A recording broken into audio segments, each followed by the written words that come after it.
As características gerais do modo de produção asiático, então. Todas as sociedades que praticam o modo de produção asiático, elas são sociedades hidráulicas, ou seja, sociedades que se formam às margens dos rios.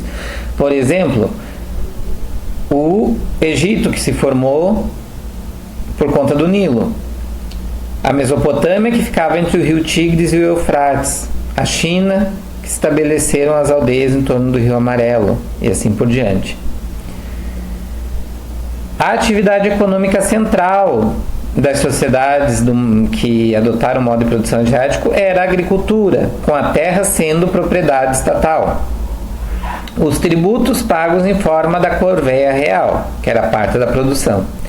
As classes sociais eram estamentais, ou seja, elas eram rígidas, sem mobilidade ou com muito pouca mobilidade social. Elas não eram sociedades censitárias, que eram medidas por quanto de riqueza que você tinha, como vai ser no caso, por exemplo, da Grécia. Elas eram sociedades estamentais e eram determinadas pela religião. Então ali cada pessoa tinha um papel muito específico na sociedade, e se não agisse de acordo, ela estaria indo contra a vontade dos deuses. Os estados, dentro do modo de produção asiático, eles vão sempre ser estados despóticos, centralizados, teocráticos, né?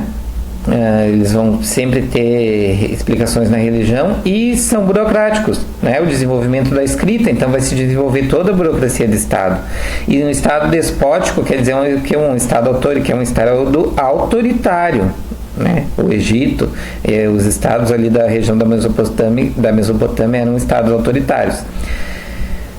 Isso não quer dizer que não havia episódios da população se revoltando. Existia, principalmente quando tinha fome. A gente vai ver que durante o nosso estudo que fome, sempre que tem fome tem revolta. Seja o governo mais despótico ou mais tirano que você possa imaginar, se tiver fome vai ter revolta.